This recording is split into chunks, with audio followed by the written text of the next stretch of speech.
जी अस्सलाम वालेकुम। आईएमएफ ने अभी तक जितनी भी कंडीशन बताई थी फॉर फाइनेंशियल 2024 में जो भी बजट की चेंज इंट्रोड्यूस करवाई गई वो ज्यादातर आईएमएफ की कंडीशंस के मुताबिक थी। उसमें एक कंडीशन ये भी थी कि जो सेल्स टैक्स की रिटर्न पोर्टल्स हैं वो सिंगल यूनिफाइड होने चाहिए, डिफरेंट पोर्टल्स के ऊपर रिटर्न फाइलिंग नहीं होनी चाहिए। पुराना सिस्टम जो हमारा चल रहा था, अगर हम उसको एक दफा ओवरव्यू करेंगे, पुराने सिस्टम में एफबीआर की रिटर्न और प्रोविंसेस की रिटर्न सेपरेटली डिफरेंट पोर्टल्स के ऊपर फाइल हो रही होती थी। और जब भी आईएमएफ ने डाटा मांगा गवर्नमेंट से, गवर्नमेंट ने प्रोविंस का डाटा सेपरेट प्रोवाइड किया और एफबीआई का डाटा सेपरेट प्रोवाइड किया, जिससे काफी कंफ्यूजन क्रिएट होती है और उसमें कोई कंट्रोल भी नहीं रहता। टैक्स कलेक्शन की भी आपकी जो फिगर्स हैं वो फाइनल नहीं होती। अब आईएमएफ की ये कंडीशन थी कि तमाम जो प्रोविंसेस हैं और एफबीआर एक ही पोर्टल पे रिटर्न फाइल करें। टैक्स का एक ही सिंगल पोर्टल होना चाहिए पूरे पाकिस्तान में, तमाम लोग उसी पोर्टल को यूज करके ही रिटर्न फाइल करें। पहले क्या होता है कि ई पेमेंट चालान जो आप क्रिएट करते हैं वो हर प्रोविंस की सेपरेट जो उसके पोर्टल है, एसआरबी का, केपीआरए का, बीआरए का और इसके अलावा पीआरए का, वहां जाके आप चालान क्रिएट करते हैं और पेमेंट करते हैं। उसके बाद आप आईआरएस के ऊपर आके या जहां भी आप रिटर्न फाइल कर रहे हैं प्रोविंसेस का, अगर सेपरेट पहले आप कर रहे थे तो आप वहां जाके उसका सीपीआर अटैच करते हैं। E dot F B R के ऊपर भी यही सिनेरियो है कि आप E dot F B R पे जाके उसका चालान क्रिएट करते हैं, वहां से फिर पेमेंट करके आईआरएस के ऊपर आके आप उसका चालान टैग करते हैं। अब आईएमएफ की ये डिमांड थी कि सिंगल पोर्टल क्रिएट किया जाए और सिंगल पोर्टल के ऊपर आईआरएस को चूज किया गया कि हम आईआरएस को डेवलप करेंगे, उसमें चेंजेस इंट्रोड्यूस करवाएंगे कि एफबीआर, एसआरबी, पीआरए, केपीआरए और बीआरए तमाम प्रोविंसेस अलॉन्ग विद फेडरल तमाम लोग एक ही पोर्टल पे आके अपनी रिटर्न फाइल करें।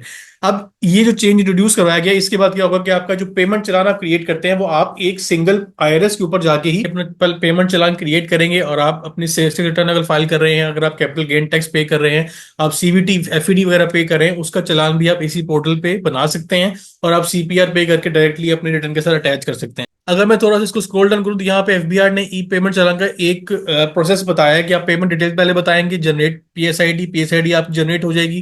पेमेंट आप करेंगे थ्रू बैंकिंग चैनल या over the counter cash payment. उसके बाद आपका सीपीआर जो है वो डायरेक्टली आपको उसी वक्त रिसीव हो जाएगा आपकी आईआरएस के ऊपर ही, और आप उसको वहीं पे अटैच कर सकेंगे।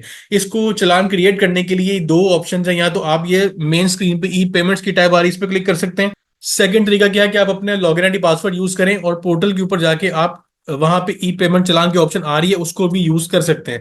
तो हम लॉगिन यूज करके ये ई पेमेंट 2.0 आपके सामने लिखा हुआ है, इस पर क्लिक करेंगे। ये साथ ही एक स्क्रीन आ गई, इसमें सेल्स टैक्स की चालान क्रिएट करना है तो ये फॉर्म है, उसके बाद आपने एफईडी का करना है तो ये सेपरेट फॉर्म है, इनकम टैक्स तो सेपरेट फॉर्म है।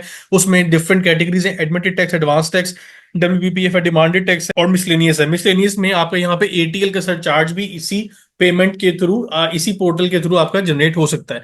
विद होल्डिंग टैक्स जमा करवाना है तो उसका सेपरेट फॉर्म है, कैपिटल गेन टैक्स है, उसके अलावा सीवीटी है और फिर आगे पीओएस की पेमेंट है। तमाम पेमेंट जो कि आपकी एफबीआर के पोर्टल पे जाके पहले जनरेट होती थी वो अब आप आईआरएस पे आके जनरेट कर सकेंगे।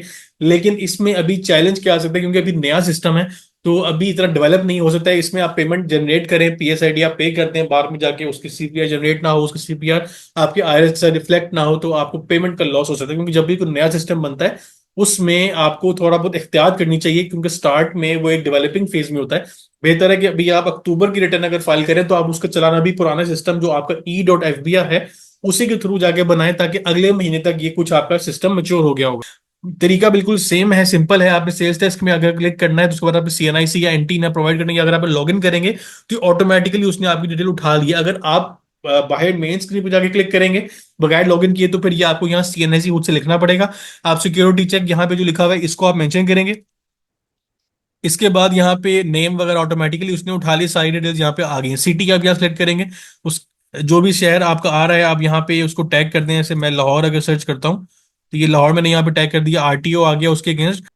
नीचे यहाँ पे आके सेल्स टैक्स की डिटेल है, यहाँ पे मैं अमाउंट मेंशन करूंगा, उसको सेव कर दूंगा, सबमिट करूंगा तो मेरा एक चालान जनरेट हो जाएगा। चालान को जब मैं जाके पे करूंगा तो मेरा सीपीआर सिस्टम के साथ अटैच हो जाएगा। लेकिन मैं अभी ये रिकमेंड करूंगा कि अभी आप इस पोर्टल को यूज ना करें, क्योंकि अभी डेवलपिंग फेज में बिल्कुल अभी इनिशियली एफबीआर इंट्रोड्यूस करवाया, जिसमें हो सकता है कुछ अभी ग्लिच हो, कोई मसला हो तो आपकी पेमेंट जो है वो आप में रिफंड क्लेम करना काफी लंबा प्रोसेस होता है। पेमेंट को आप अपनी वेस्ट ना कीजिएगा और पुराना सिस्टम ही यूज करें। जब सिस्टम मेच्योर हो जाएगा तो आप इसके थ्रू अपना चालान क्रिएट कर सकते हैं। लेकिन ये अच्छी चीज है ताकि पोर्टल को एक सेंट्रलाइज किया गया है, तमाम प्रोविंशियल डाटा या प्रोविंशियल रिटर्न्स उसके साथ साथ फेडरल और आप आपकी इनकम टैक्स है या आपके जो कैपिटल गेन टैक्स है उसकी पेमेंट भी आप यहीं पे जनरेट कर सकते हैं। सिंगल एक फॉर्म दे दिया है, आपको डिफरेंट पोर्टल्स को सर्च करने की जरूरत नहीं पड़ेगी। तो ये जी एक रिसेंट अपडेट थी रिगार्डिंग ई पेमेंट्स 2.0, जो कि एक नया एक टैब है, एक नई ऑप्शन इंट्रोड्यूस करवाई गई है on the condition of IMF, क्योंकि आईएमएफ की कंडीशन का ये भी एक पार्ट था कि आपकी प्रोविंशियल रिटर्न का एक सिंगल पोर्टल हो, उसी के ऊपर सारी डाटा जनरेट हो, उसी से सारी पेमेंट जनरेट हो।